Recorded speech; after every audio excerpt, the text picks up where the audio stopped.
Hi everyone. So today we are going to discuss Potter's five forces analysis model. So this was a highly requested video by the students. So we are going to take this one, and this is one of the highest and most important topic. Whether you are doing BCom, whether you are doing BCom honors, BB, MBA, it will be asked everywhere. So this is the most important one. तो मुश्किल बिल्कुल नहीं है, yes, लेकिन समझना ज़रूरी है. आप इसमें रट्टाफिकेशन नहीं कर सकते हो. ठीक है.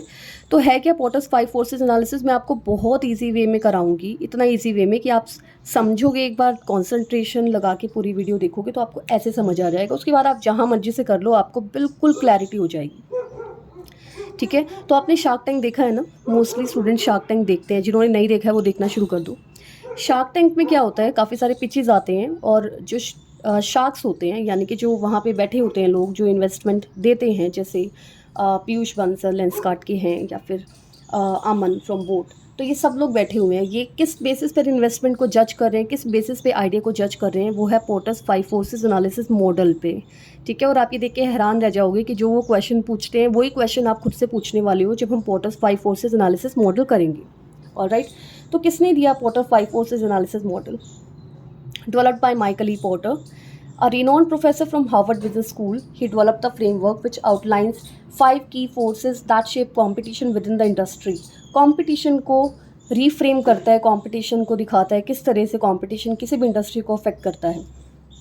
The objective of this model is to determine the level of competition in an industry.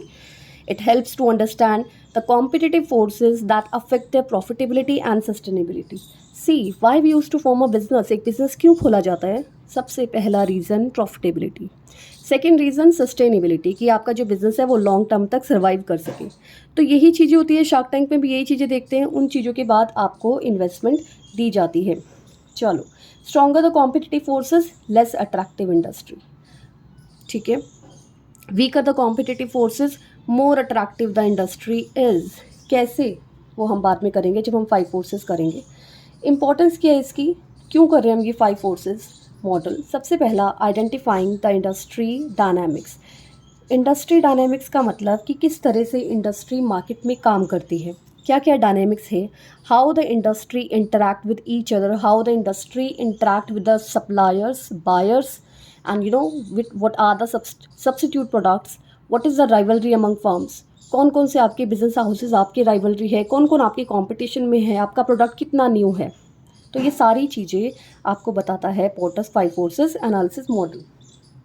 Second thing, competitive advantage. आपको दूसरी फर्म के कंपैरिजन में कितना कॉम्पिटिटिव एडवांटेज है अपनी इंडस्ट्री में.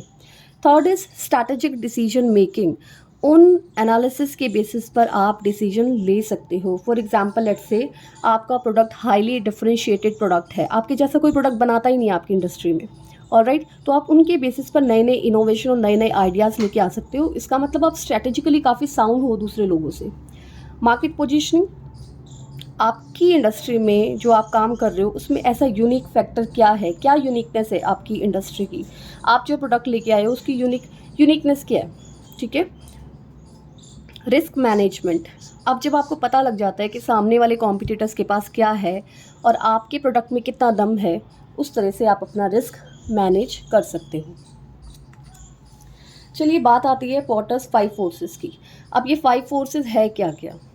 सबसे पहला, थ्रेट्स ऑफ न्यू एंट्रेंट्स, नए लोग आने का डर है. ठीक है.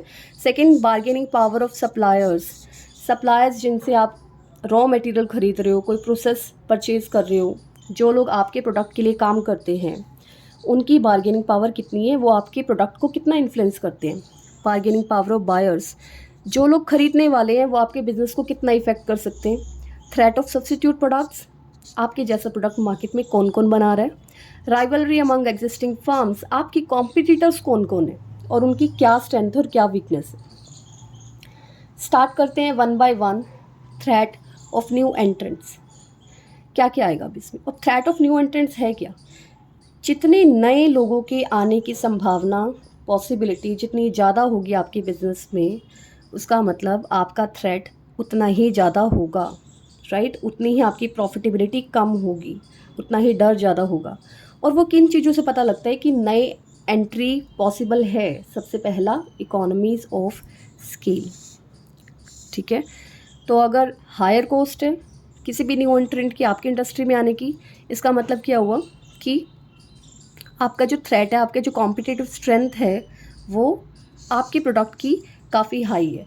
फॉर एग्जांपल लेट्स से कि आपको जो भी आपका न्यू एंट्रेंट आएगा मार्केट में, उसको बहुत ज़्यादा कॉस्ट बेयर करनी पड़ेगी, लेकिन आपको वो कॉस्ट कहीं ना कहीं कम बेयर करनी पड़ती है। क्यों? क्योंकि आप उस मार्केट में पुराने हो। इसका मतलब आपकी जो कॉम्पिटिटिव स्ट्रेंथ है वो ज़्यादा है as compare to new entrant, तो वहाँ पे threat of new entry would be high. ठीक है, सॉरी, अगर आपके बिजनेस में आपके पास स्केल ज़्यादा है, आपकी कॉस्ट कम पड़ती है, तो वहाँ पे threat of new entry would be low, तो कम रहेगी थ्रेट ऑफ न्यू एंट्री, क्योंकि नए लोग वहाँ पे नहीं आ पाएंगे। अगर वो आते हैं तो उनको हायर कॉस्ट बियर करनी पड़ेगी। ये टॉपिक बहुत ध्यान से सोचना। ठीक है, पेन पेपर लेके बैठ जाओ, हर पॉइंट के आगे सोचो कि थ्रेट ज़्यादा है या कम है। ठीक है, सेकेंड पॉइंट, ब्रांड रिकॉग्निशन। आप जिस इंडस्ट्री में काम कर रहे हो, इंडस्ट्री का मतलब ब्रॉड इंडस्ट्री लेके चलो। For example let's say airline industry, education industry, hospitality industry, FMCG industry. ठीक है, तो ये सब इंडस्ट्रीज़ है। आप जिस प्रोडक्ट में काम करते हो उसकी ब्रांड वैल्यू बहुत ज़्यादा है, ब्रांड रिकॉग्निशन है, तो वो ब्रांड से ही बिकता है प्रोडक्ट। वहाँ पे क्या होगा, threat of new entry would be low. यहाँ पे जो थ्रेट होगा वो कम होगा। क्लियर हो रहा है? ठीक है, कैपिटल रिक्वायरमेंट। कैपिटल रिक्वायरमेंट कितनी है? आप जिस इंडस्ट्री में जाना चाहते हो या फिर आप एग्जिस्टिंग हो, आप सिर्फ मार्केट रिसर्च कर रहे हो, आपको ये देखना है कि जो इंडस्ट्री में आप काम करना चाहते हो उसमें कैपिटल रिक्वायरमेंट कितनी है। अगर तो कैपिटल रिक्वायरमेंट बहुत ज़्यादा है तो इसका मतलब कि threat of new entrants would be low. For example let's say online education, कोई भी खोल सकता है ना यूट्यूब चैनल, तो वहाँ पे कैपिटल रिक्वायरमेंट क्या है? ना के बराबर है, बिल्कुल ज़ीरो है। तो एजुकेशन सेक्टर में आज की डेट में ऑनलाइन टीचिंग में threat of new entrant would be very high as compare to others. Alright, government regulation, जहाँ पे गवर्नमेंट रेगुलेशन बहुत ज़्यादा है, आपको लगता है कि हर चीज़ के लिए आपको लाइसेंस लेना पड़ता है, गवर्नमेंट से परमिशन लेनी पड़ती है, वहाँ पे थ्रेट कितना ज़्यादा होगा। एक्सेस टू डिस्ट्रीब्यूशन चैनल्स, जिनके थ्रू आप अपना प्रोडक्ट कस्टमर तक पहुंचाते हो, वो होते हैं आपके डिस्ट्रीब्यूशन चैनल्स, चाहे वो वेयर हाउसेस हो या फिर आपके ट्रांसपोर्टेशन हो, फिज़िकल डिस्ट्रीब्यूशन हो। तो अगर ये चीज़ें इजीली अवेलेबल है, मार्केट में एक्सेसिबल है, तो वहाँ पे थ्रेट उतना ही ज़्यादा होगा। लेकिन अगर डिस्ट्रीब्यूशन चैनल बहुत टफ है, बहुत स्ट्रॉन्ग है और आपको बहुत ज़्यादा कॉस्ट बियर करनी पड़ती है, तो वहाँ पे थ्रेट क्या होगा? कम होगा, क्योंकि नए एंट्रेंट्स जब आएंगे तो वो इतनी कॉस्ट बियर नहीं कर पाएंगे, तो वहाँ पे threat of new entrants would be low. Switching cost of customers. Switching cost of customers का मतलब कि अगर कस्टमर्स दूसरे प्रोडक्ट पर स्विच करते हैं और उनको ज़्यादा प्राइसेस देने पड़ते हैं, वहाँ पे उनकी कॉस्ट बढ़ जाती है, तो क्या होगा? लोअर थ्रेट होगा न्यू एंट्रेंट्स के लिए। ऑलराइट, चलो सेकेंड पार्ट पे चलते हैं, bargaining power of suppliers. Now bargaining power of suppliers है कि bargaining power of suppliers, her industry सारी चीज़ें अपने आप तो नहीं बना सकती, राइट? तो industry needs raw material, industry needs people, industry needs material, resources, all and every type of resources. It's kind of ability to influence business. तो ये एक्सटेंट ऑफ एबिलिटी है कि वो बिजनेस को कितना इन्फ्लुएंस करते हैं। कौन कौन से फैक्टर है जिनसे पता चलता है? नंबर ऑफ सप्लायर्स, आप किन पर डिपेंड हो। अगर आप इस इंडस्ट्री में आना चाहते हो तो आपके सप्लायर कौन कौन होंगे। अगर तो वो सप्लायर बहुत कम है, ठीक है, इसका मतलब क्या होगा कि उनकी बार्गेनिंग पावर ज़्यादा है। अगर ये लो है तो ठीक है, क्योंकि आप तो अल्टीमेटली उन्हीं के ऊपर डिपेंडेंट हो, आपके सप्लायर के ऊपर। अगर वो आपको सप्लाई करना बंद कर दे तो आपका बिजनेस ही बंद हो जाएगा। तो नंबर ऑफ सप्लायर से काफ़ी डिपेंडेंसी पता चल जाती है। यूनिक प्रोडक्ट्स और सर्विसेज, आपके जो सप्लायर्स है अगर तो वो आपको यूनिक प्रोडक्ट दे रहे हैं, सर्विसेज बिल्कुल यूनिक है, एकदम अलग है, तो उनकी बार्गेनिंग पावर हमेशा ज़्यादा होगी। बार्गेनिंग पावर ज़्यादा होने का मतलब कि वो आपसे फिर फ्यूचर में ज़्यादा चार्ज कर सकते हैं। Reason being your business is totally dependent upon the suppliers. Number 3, switching cost while switching suppliers. मान लेते हैं कि आप सप्लायर को स्विच कर देते हो, आप किसी दूसरे सप्लायर के पास जा रहे हो। आज आपके पास ABC सप्लायर है, आप XYZ सप्लायर के पास जाते हो और जैसे आप स्विच करते हो आपका जो कॉस्ट है वो अल्टीमेटली बढ़ जाता है। इसका मतलब कि आपके जो एबीसी सप्लायर की कॉस्ट, एबीसी सप्लायर की बार्गेनिंग पावर है वो बहुत ज़्यादा हाई है, क्योंकि आप उसी के ऊपर डिपेंडेंट हो। जैसे ही आप सप्लायर को स्विच करते हो आपकी प्रोडक्ट की कॉस्ट इंक्रीज़ हो जाती है। तो bargaining power supplier is high in this case. Next is supplier concentration. Unity कितनी है सप्लायर्स में आपस में। आप किसी सप्लायर पे डिपेंडेंट हो, लेकिन उन्होंने आपस में ही कुछ ऐसा अरेंजमेंट कर रखा है कि कोई दूसरा पर्सन उनको जल्दी से चेंज नहीं कर सकता। तो वहाँ पे क्या होगा, bargaining power of supplier would be high. Importance of supplier, आपके लिए उस सप्लायर की कितनी इंपॉर्टेंस है, इसका मतलब आपकी डिपेंडेबिलिटी कितनी है।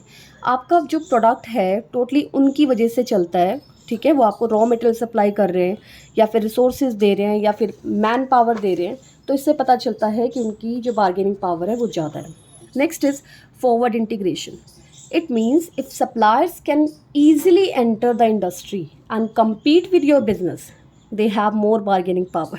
तो कुछ ऐसा भी हो सकता है कि सप्लायर ये सोचे कि चलो अब हम इन्हें सप्लाई करना बंद कर देते हैं, अब हम ही रन करते हैं बिजनेस और आपके बिजनेस के साथ compete करना शुरू कर देते हैं, तो उनकी बार्गेनिंग पावर बहुत ज़्यादा होगी। इसका मतलब सप्लायर के पास बहुत ज़्यादा पावर है कि आपके बिजनेस को अफेक्ट कर सकते हैं, उसकी प्रॉफिटेबिलिटी और सस्टेनेबिलिटी को अफेक्ट कर सकते हैं। क्लियर। चलिए next point, bargaining power of buyers, ability of buyers to influence the prices. अब बायर्स के पास कितनी पावर्स हैं कि वो प्राइसेस को मॉडिफाई कर सकें। जो भी आप प्रोडक्ट लेके आ रहे हो अपने इंडस्ट्री का, उनमें उनकी पावर कितनी है। Let's say number of buyers, अगर आपका जो प्रोडक्ट है वो कुछ ही गिने चुने लोगों को बेचा जाता है तो ऑब्वियसली उनकी पावर ज़्यादा हुई, वो आपके बार्गेन कर सकते हैं प्राइस के लिए, ठीक है। प्रोडक्ट डिफ्रेंशिएशन, आपके प्रोडक्ट में कितना दम है, कितना डिफरेंट है वो बाकियों से। अगर आपका जो प्रोडक्ट डिफ्रेंशिएशन है वो बहुत ज़्यादा हाई है तो यहाँ बार्गेनिंग पावर ऑफ बायर्स की क्या होगी, कम हो जाएगी। जितनी हाई डिफ्रेंशिएशन आपके प्रोडक्ट में होगी बार्गेनिंग पावर लो हो जाएगी। क्लियर। स्विचिंग कॉस्ट, कस्टमर्स अगर आपके प्रोडक्ट से दूसरे आपको छोड़कर दूसरे सेलर के पास जाते हैं और अगर उनकी कॉस्ट हाई है तो क्या होगा, उनकी बार्गेनिंग पावर यहाँ कम हो जाएगी। क्लियर हो रहा है, मैं दोबारा बोल रही हूँ। अगर वो आपको छोड़कर दूसरे सेलर के पास जाते हैं और वहाँ उन्हें ज़्यादा प्राइस में वो प्रोडक्ट परचेज़ करना पड़ता है तो ऑब्वियसली वो वापस आएंगे, ठीक है। इसका मतलब वहाँ उनकी पावर कम है। प्राइस सेंसिटिविटी, प्राइस सेंसिटिविटी का मतलब if customers are highly price sensitive, उन्हें प्रोडक्ट से मतलब है कहीं से भी मिल जाए, they are not looking for brand loyalty, they are very price sensitive customer, price is everything for them, so they just look around for the deals। चाहे वो आपको अमेज़ॉन से मिल जाए, फ्लिपकार्ट से मिल जाए, अगर हम इलेक्ट्रॉनिक कॉमर्स प्लेटफॉर्म की बात करें, ठीक है। तो ऐसे कस्टमर्स की ऐसे जगह बार्गेनिंग पावर ऑफ बायर्स हमेशा हाई रहती है क्योंकि वो स्विच कर जाते हैं। अवेलेबिलिटी ऑफ सब्सिट्यूट्स, अगर आपके जैसा प्रोडक्ट मार्केट में अवेलेबल है तो इसका मतलब उनकी बार्गेनिंग पावर ज़्यादा है, वो कभी भी स्विच कर सकते हैं। तो जब भी हम शार्क टैंक पे देखते हैं, इन्वेस्टमेंट में ये भी चीज़ देखी जाती है कि बायर आपसे क्यों परचेज़ करेगा, बायर किसी और से भी तो परचेज़ कर सकता है। कंपटीशन में कितने सारे लोग हैं, आपके प्रोडक्ट में ऐसी खास बात क्या है जो दूसरे प्रोडक्ट में नहीं है, ठीक है। तो वो इन सारी चीज़ों पर डिफ्रेंशिएशन लाते हैं, प्रोडक्ट डिफ्रेंशिएशन को वो देखते हैं। Next is fourth point, threat of substitute product. Substitute product, इसका मतलब कि आपके प्रोडक्ट को रिप्लेस करने वाले मार्केट में ऐसे कितने प्रोडक्ट्स हैं। Degree to which substitute products can replace your product, so it depends upon certain factors. Price performance, if lower price available in market for the similar product तो वहाँ क्या होगा, threat of substitute products would be high. Switching cost, switching cost for the customers. अब मैं आपसे question पूछती हूँ कि switching cost of customer is high तो क्या होगा, threat of substitute products high होगा, कम होगा। दोबारा से सोचो, अगर स्विचिंग कॉस्ट कस्टमर्स के लिए हाई है इसका मतलब कि वो आपकी प्रोडक्ट को छोड़ के दूसरे प्रोडक्ट पर आसानी से स्विच कर सकता है। इसका मतलब क्या हुआ, सब्स्टिट्यूट प्रोडक्ट्स अवेलेबल है तो threat of substitutes would be very high. Brand loyalty, आपके कस्टमर पूरी तरह से लॉयल्टी दिखाते हैं आपको, लॉयल ब्रांड है, दे लव योर ब्रांड, तो वहाँ क्या होगा, threat of substitute products would be low, क्योंकि चाहे सब्स्टिट्यूट प्रोडक्ट हो या ना हो, they are loyal to your brand, they are in love with your products, ठीक है। तो वहाँ पे थ्रेट उतना ही कम होगा। Availability and accessibility of substitutes, अब आपके प्रोडक्ट की सब्स्टिट्यूट्स तो अवेलेबल है, for example let's say substitutes available है मार्केट में है, लेकिन एक्सेसिबिलिटी नहीं है, एक्सेसिबिलिटी नहीं है, कस्टमर्स आसानी से ख़रीद नहीं सकते। उनको अगर ख़रीदना है तो वो उनको इधर उधर जाना पड़ेगा, कॉस्ट ज़्यादा आएगी, ट्रांसपोर्टेशन में ज़्यादा देना पड़ेगा, लेट्स से कि उन्हें चार्जेस ज़्यादा देने पड़ते हैं, ठीक है। तो वहाँ पे threat of substitute products would be low, यानी कि सब्स्टिट्यूट प्रोडक्ट्स होने के बावजूद भी अगर एक्सेसिबिलिटी उन सब्स्टिट्यूट प्रोडक्ट की आपके कस्टमर्स को नहीं है तो वहाँ भी थ्रेट कम हो जाएगा। टेक्नोलॉजिकल एडवांसमेंट, जितनी टेक्नोलॉजिकल एडवांसमेंट ज़्यादा होगी आपके सब्स्टिट्यूट प्रोडक्ट मार्केट में आने के चांसेस उतने ही हाई होते जाएंगे, ठीक है। तो जब शार्क टैंक शुरू होता है तो थ्रेट ऑफ सब्स्टिट्यूट प्रोडक्ट्स की बात की जाती है कि आपके प्रोडक्ट को कौन रिप्लेस कर सकता है। अगर आपका प्रोडक्ट ईजिली रिप्लेसेबल है तो वो क्या करते हैं, इन्वेस्टमेंट के लिए मना कर देते हैं, उनको उस प्रोडक्ट में दम नहीं लगता। तो जितने सब्स्टिट्यूट प्रोडक्ट्स कम होंगे या फिर होंगे, उनकी एक्सेसिबिलिटी नहीं होगी कस्टमर्स के पास, अगर आपके पास ब्रांड लॉयल्टी बहुत ज़्यादा, आपकी कम्युनिटी बहुत ज़्यादा स्ट्रॉन्ग है, तो उसका मतलब आपके लिए वो थ्रेट ना के बराबर है या फिर रिस्क कम है आपके लिए। Last one, important one, rivalry among existing firms. अब कुछ लोग कंफ्यूज हो जाएंगे, वो कहेंगे कि थ्रेट ऑफ सब्स्टिट्यूट प्रोडक्ट्स और राइवलरी अमंग एग्जिस्टिंग फर्म्स में क्या डिफरेंस है। बहुत ज़्यादा डिफरेंस है, ठीक है। सब्स्टिट्यूट प्रोडक्ट्स आपके प्रोडक्ट को कौन सा प्रोडक्ट रिप्लेस करेगा, ठीक है। राइवलरी अमंग एग्जिस्टिंग फर्म्स का मतलब कि आपका कॉम्पिटिटर कौन है, ठीक है। कॉम्पिटिटर फर्म कौन है और आपके बीच में कितनी इंटेंसिटी है कंपटीशन की, कितनी ज़्यादा आपके बीच में टफ कंपटीशन है। It refers to the intensity of competition between companies operating within the same industry. उसी इंडस्ट्री में आपके कॉम्पिटिटर्स कैसे हैं, उनकी स्ट्रेंथ और वीकनेस क्या क्या है। सिर्फ प्रोडक्ट की बात नहीं कर रहे, अब ओवरऑल बात कर रहे हैं, ठीक है। इंक्रीज इन राइवलरी, अगर तो राइवलरी अमंग एग्जिस्टिंग फर्म ज़्यादा है तो क्या होगा, companies may struggle to maintain their market shares and profitability. तो वहाँ पे क्या होगा, हर कंपनी स्ट्रगल करेगी प्रॉफिटेबिलिटी और अपने मार्केट शेयर को बचाने के लिए। अगर उनमें इतना ज़्यादा नेक टू नेक कॉम्पिटिशन है तो वो किन किन फैक्टर्स पे डिपेंड करता है, इसमें भी आपको सोचना पड़ेगा। शार्क टैंक में जब ये स्टार्ट करते हैं तो ये चीज़ें आती हैं कि आपके कॉम्पिटिटर्स कौन है, पूछा जाता है शार्क टैंक में क्वेश्चन। आपको पता है आपकी इंडस्ट्री में आपका बिगेस्ट कॉम्पिटिटर क्या है, उस कॉम्पिटिटर की मार्केट ग्रोथ रेट कितनी है, आपकी जो इंडस्ट्री है कितनी सेल्स है उसमें, ओवरऑल कितनी बड़ी मार्केट है ये, ठीक है। तो ये सारे क्वेश्चन शार्क टैंक से ही आते हैं। सबसे पहला, नंबर ऑफ कॉम्पिटिटर्स, ये सुना होगा आपने शार्क टैंक में क्वेश्चन, कॉम्पिटिटर्स कितने हैं। जितने ज़्यादा कॉम्पिटिटर्स होंगे उतनी ही rivalry among existing firms would be more. Second, market growth rate, अगर मार्केट ग्रोथ रेट स्लो है तो आपकी राइवलरी ज़्यादा होगी। ध्यान से सोचो, मार्केट ग्रोथ रेट अगर कम है तो आप में कंपटीशन ज़्यादा रहेगा। क्यों, क्योंकि आपको तो उन्हीं कस्टमर्स के साथ डील करना है ना, बस ग्रोथ रेट कम हो रही है। हर मार्केट फर्म ये चाहती है कि मेरा मार्केट शेयर वहाँ पे ज़्यादा रहे, तो इसका मतलब राइवलरी भी उतनी ज़्यादा होगी। डिग्री ऑफ प्रोडक्ट डिफ्रेंशिएशन, जितना प्रोडक्ट डिफ्रेंशिएशन ज़्यादा, राइवलरी उतनी ही कम, राइट। कंपटीशन उतना ही कम हो जाएगा एक दूसरे के साथ अगर आपका प्रोडक्ट डिफ्रेंशिएशन ज़्यादा है। लेकिन अगर आपके हाईली सब्स्टिट्यूट प्रोडक्ट से, सिमिलर प्रोडक्ट से एकदम कोई फ़र्क ही नहीं पड़ता, तो वहाँ पे आपकी rivalry among existing firm would be more. Switching cost, customer जब स्विच करते हैं उस प्रोडक्ट को, अगर वो हाई है तो लो राइवलरी होगी। इसको सोच लेना दोबारा से, अगर कस्टमर अगर स्विच करते हैं आपके प्रोडक्ट से दूसरे प्रोडक्ट पर और उनको ज़्यादा पैसे देने पड़ते हैं, तो उससे क्या होगा, इसका मतलब आपके बीच में राइवलरी कम है, क्योंकि आपके प्रोडक्ट में कहीं ना कहीं डिफ्रेंशिएशन फैक्टर है, चाहे वो प्राइस है या फिर क्वालिटी है। एग्जिट बैरियर्स, एग्जिट बैरियर्स का मतलब कि जब बेच के निकलना हो बिज़नेस, जब बंद करना हो, लॉस हो रहे हैं आपको, या फिर आप अपना प्रोडक्ट, अपना बिजनेस ही सेल कर रहे हो, कुछ प्रॉब्लम्स हो रही है, तो क्या होगा, if exit barriers are high, महंगा पड़ रहा है आपको सब कुछ, it leads to increase in rivalry as companies may compete to stay in the market even if profits are low. तो इस केस में क्या होगा, कंपनीज एक दूसरे के साथ कम्पीट करेंगी, क्योंकि मार्केट्स में आना भी मुश्किल था और मार्केट से निकलना और भी मुश्किल है, कॉस्ट बहुत ज़्यादा इन्वॉल्व है। तो ऐसी केस में लिमिटेड नंबर ऑफ कस्टमर्स हैं, मार्केट ग्रोथ रेट कम है, उस केस में मार्केट से निकलना भी उतना ही मुश्किल है, चाहे प्रॉफिट लो भी हो तब भी कंपनीज कोशिश करेंगी कि मार्केट में रुका जाए, ठीक है। तो ये जो 5 पॉइंट है, इन्हीं के बेसिस पे शार्क टैंक में पिच रखी जाती है ये है आपके पोर्टर्स 5 फोर्सेस एनालिसिस मॉडल। सबसे पहला क्वेश्चन, न्यू एंट्री आने की कितनी संभावनाएं। सप्लायर जहाँ से आप माल परचेज करते हो, अपने जो भी रॉ मटेरियल परचेज करते हो, उनकी पावर कितनी है। बार्गेनिंग पावर ऑफ बायर्स कितनी है। बायर्स तो इजीली स्विच कर सकते हैं आपके प्रोडक्ट से दूसरे ब्रांड पर, तो उनकी पावर कितनी है। आपके प्रोडक्ट जैसा दूसरा कोई प्रोडक्ट मार्केट में अवेलेबल है या नहीं है। राइवलरी अमंग एग्जिस्टिंग फर्म, एक दूसरे कॉम्पिटिटर के बीच में कितना कंपटीशन है, कितनी इंटेंसिटी है, उसकी स्ट्रेंथ क्या क्या है, ठीक है, उसकी वीकनेस क्या है, कितना मार्केट शेयर उसने कैप्चर किया और कितना मार्केट शेयर आपने कैप्चर किया। तो ये है आपके पोर्टर्स 5 फोर्सेस एनालिसिस मॉडल।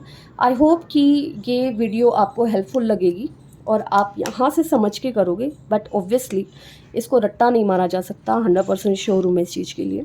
तो आप पेन पेपर लेके बैठो, उनको चेक करो और फिर कहीं से भी ये क्वेश्चन कर लो। आप अपने आप से भी बनाओगे तब भी हो जाएगा, बस आपको एक बार रीडिंग लेने की ज़रूरत है। All the very best for your exams. Thank you so much.